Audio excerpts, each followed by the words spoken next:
Bonjour à tous, alors aujourd'hui je vous propose un exercice d'entraînement pour le concours GPI Polytech. C'est le sujet 2016, exercice numéro 1. Alors c'est vraiment toujours des beaux sujets sur ce concours, donc très intéressant même pour tous ceux qui ne le passent pas ce concours. Ici, un petit problème sur une fonction exponentielle avec des asymptotes, des intégrales. Avantage de ce concours, c'est qu'aussi la rédaction est assez sobre parce que vous devez tout répondre ici, donc dans des petites cases prévues à cet effet. Donc rédaction limitée. Ce qui est important, c'est les arguments. Donc on est parti avec l'étude d'une fonction. D'abord, g de x donc, égale à exponentielle x moins x indéfini sur R. Donc ici, on est parti. Première question, on va déterminer la dérivée de cette fonction g. Très simple. G', alors g est une somme de deux fonctions dérivables, une soustraction, donc dérivée d'exponentielle x moins 1. Là vraiment, ça commence, on va dire facile. On met tout de suite exponentielle x moins 1. Deuxième question. Ensemble des solutions de g' de x supérieur ou égal à 0. Ça fait exponentielle x moins 1 supérieur ou égal à 0. Donc exponentielle x supérieur ou égal à 1. Ici, on peut passer, si on veut, au logarithme, ou alors utiliser l'exponentielle, ça fait x plus grand que ln de 1, c'est-à-dire plus grand que 0. Supérieur à 0, donc ici, on va mettre 0 plus infini, autrement dit r plus, et en effet, vous mettez exponentielle x moins 1 supérieur ou égal à 0, équivaut à exponentielle x supérieur ou égal à 1, équivaut donc à x supérieur ou égal à 0. Question 3. Dresser le tableau de variation de G. Alors, pour faire un tableau de variation, normalement, il aurait mieux fallu résoudre exponentielle x moins 1 strictement positif pour pouvoir mettre les plus. Parce que sinon, on ne sait pas trop. Parce que supérieur ou égal à 0, ça correspond au plus et au 0 dans les tableaux. Donc, normalement, il aurait fallu résoudre ça. On aurait obtenu x strictement positif. Ensuite, on résout ça. Et on obtient x égale à 0.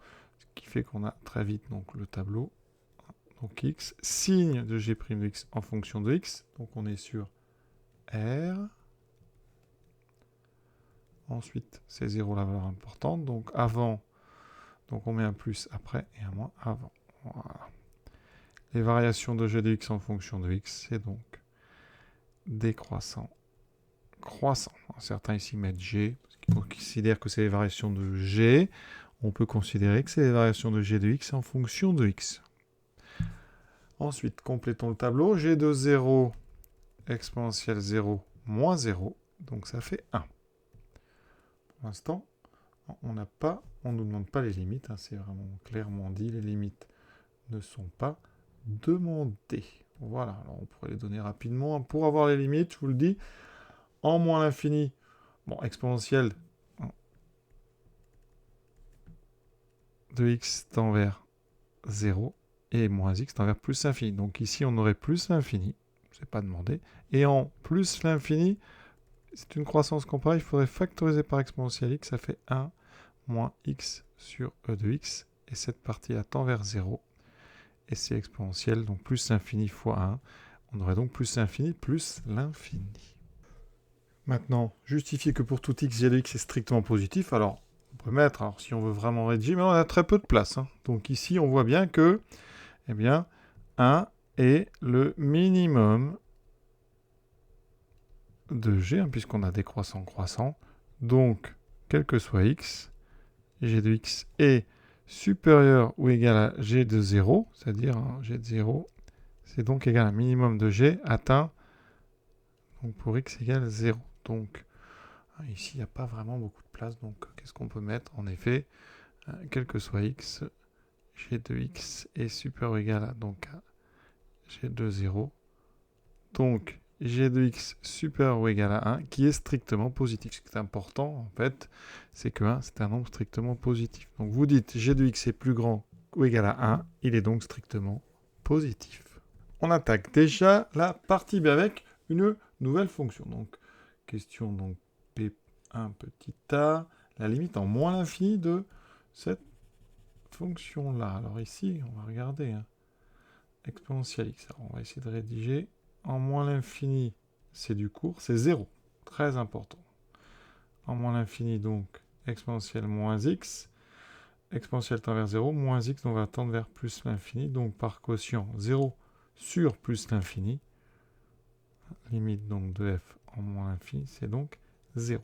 Et là, c'est par quotient. Et donc, sur votre petite feuille, vous mettez égal à 0 en effet. Et là, vous mettez limite de e de x est égal à 0. Et limite de e de x moins x est égal à plus l'infini. Et si vous écrivez petit, vous mettez par quotient. On a un peu plus de place en vrai, parce que là j'ai un gros stylo. Mais sinon, effectivement, vous avez quand même la place d'en mettre un petit peu plus. Vous pouvez même, je pense, rentrer exactement ce que j'ai écrit là. Question 1b. En plus l'infini. Alors, je vous l'ai dit tout à l'heure, limite de x sur e de x, c'est ce qu'on appelle une croissance comparée. Ça, c'est 0. Au programme d'ailleurs de terminal a été rajouté avec une puissance n, ici, n étant un entier naturel, ça tend aussi vers 0. C'est généralisé. Donc, comment on fait pour la limite de f de x? On va transformer. Donc, on factorise en bas par exponentielle x, ça me fait 1 moins x sur e de x. Vous voyez, on fait apparaître x sur e de x. Les exponentielles se simplifient. Il me reste ceci. Et donc, je viens de vous le dire, ça tend vers 0, plus l'infini. Donc, il vous reste 1 sur 1 moins 0. Donc, 1 sur 1. Donc, la réponse, ça fait 1. D'accord? Et ça, c'est du coup, c'est 0, c'est une croissance comparée. Et donc, vous mettez ceci. Question 1c. On veut dire qu'il y a deux asymptotes. Alors, là, c'est du court. La limite de f en moins l'infini, on a dit, vous voyez dans la question 1a, que c'était 0. Donc ça veut dire que quand vous allez vers la gauche, ça se rapproche de l'axe horizontal. Donc, on veut des équations. Ça veut dire que l'axe horizontal, il n'y a pas de horizontal ici. Donc, l'axe horizontal, il est asymptote en moins l'infini. Et son équation, c'est y égale à 0. Ensuite, limite de f en plus l'infini est égale à 1. Donc, la deuxième asymptote, c'est l'horizontale d'ordonnée 1. Donc, y égale à 1. Donc, ici, on ne vous demande pas de justifier. On met y égale 0. Y égale 1. Maintenant, question 2.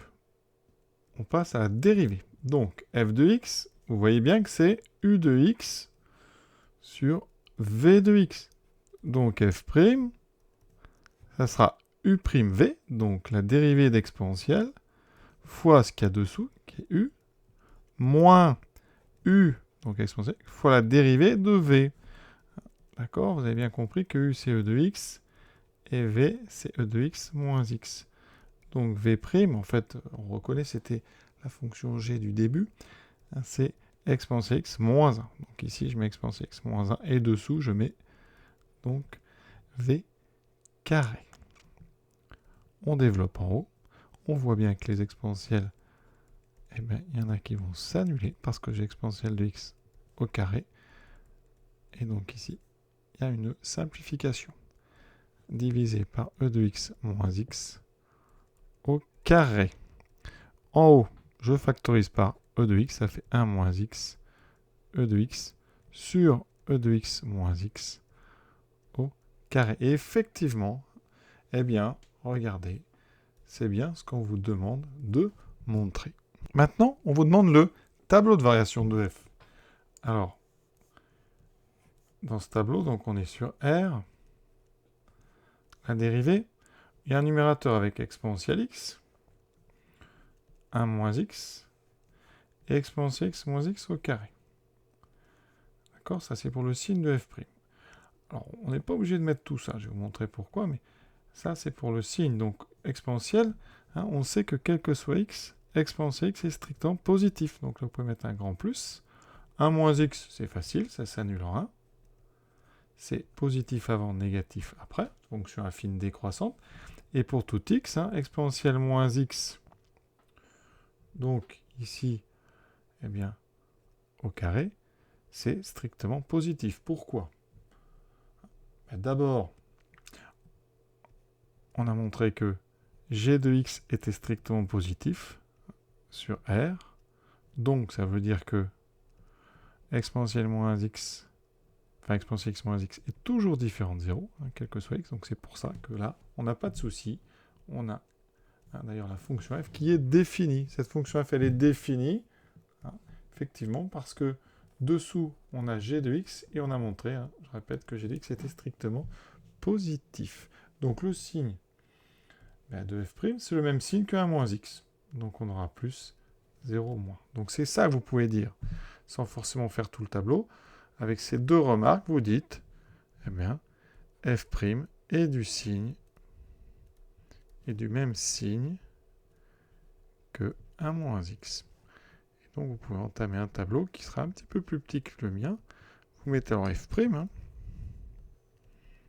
avec ce fameux 1, plus moins. Et donc, les variations de f de x en fonction de x, c'est croissant et décroissant. Et ici, vous calculez l'image de 1. Donc, à la main, ça nous donne f de 1 égale E1, E1 moins 1. Donc, E sur E moins 1.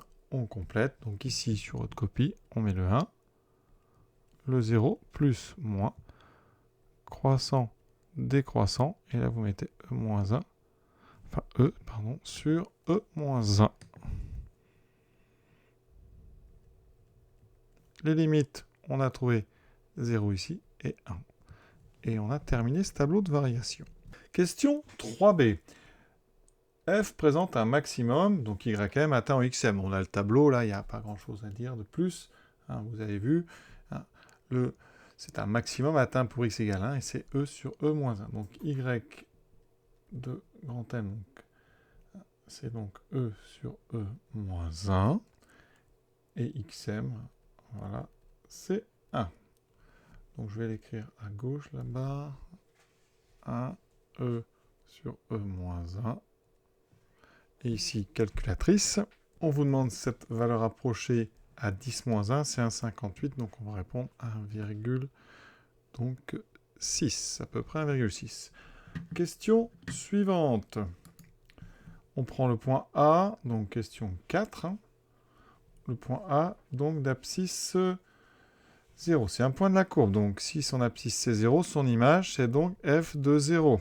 Et f de 0, c'est donc E0 sur E0 moins 0.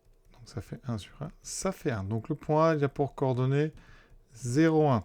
Pour avoir une tangente, je rappelle que l'équation, hein, ça oui, il faut absolument savoir, c'est y égale f' de a, x moins petit a plus f de a, avec petit a qui est l'abscisse du point où on regarde. Donc ici, petit a, c'est 0.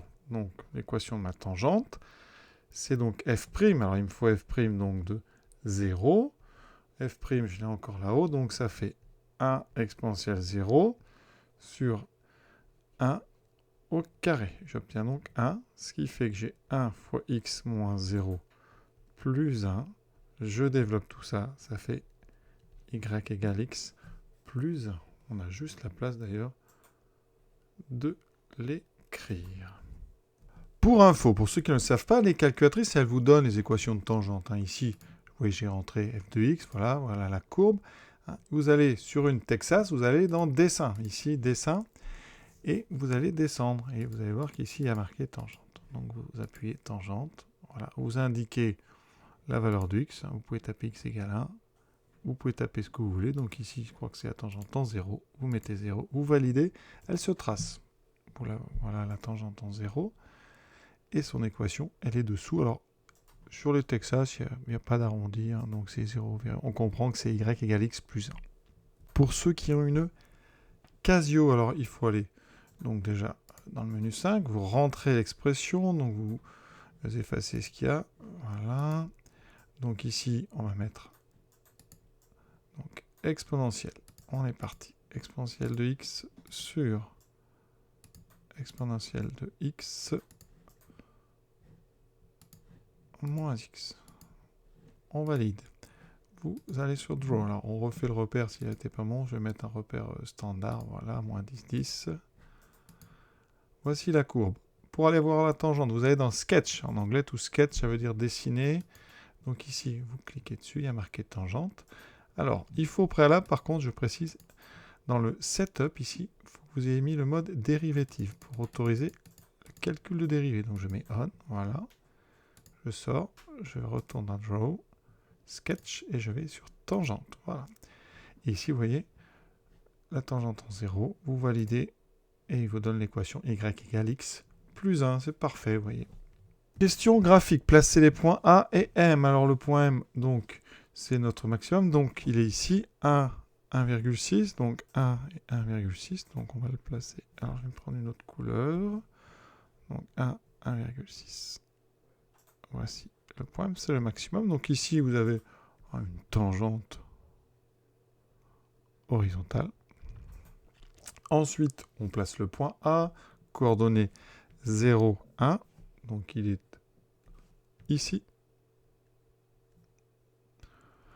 On vous demande de tracer les tangentes à la courbe au point A et M. Donc en M, je l'ai fait, elle est horizontale. Alors, hein, on va normalement, on la trace en toute la tangente. Voilà. En A, son coefficient directeur, c'est 1. Donc vous avez une pente de 1. Donc elle va être dans parallèle aux diagonales des carrés. Voilà. Donc ça vous fait ici donc les petites flèches qui servent à positionner la courbe. Les deux asymptotes, alors ici on a l'asymptote donc en moins l'infini, elle est là, et l'asymptote en plus l'infini c'est en 1, donc elle est ici. Je vais tracer que la partie qui m'intéresse. Voilà, ça c'est donc delta 1 et delta 2. On trace la courbe, donc il va falloir relier tout ça. Alors on n'a pas d'autres valeurs, donc on se contente. On est comme ceci, voilà. Vous allez ici passer en A en respectant bien sûr la pente, ensuite en M en respectant le sommet, et a priori en descendant toujours. Voilà à quoi peut ressembler cette courbe de F. Alors on aurait pu faire un tout petit peu mieux, je dirais, sur le départ aussi au niveau du point A. Je pense que je suis arrivé un petit peu trop abrupt, donc ici on peut faire plutôt comme ceci. Alors, il faut faire attention quand même. Et ici, on imagine que ça va faire comme ça. Voilà, alors c'est pas parfait, hein.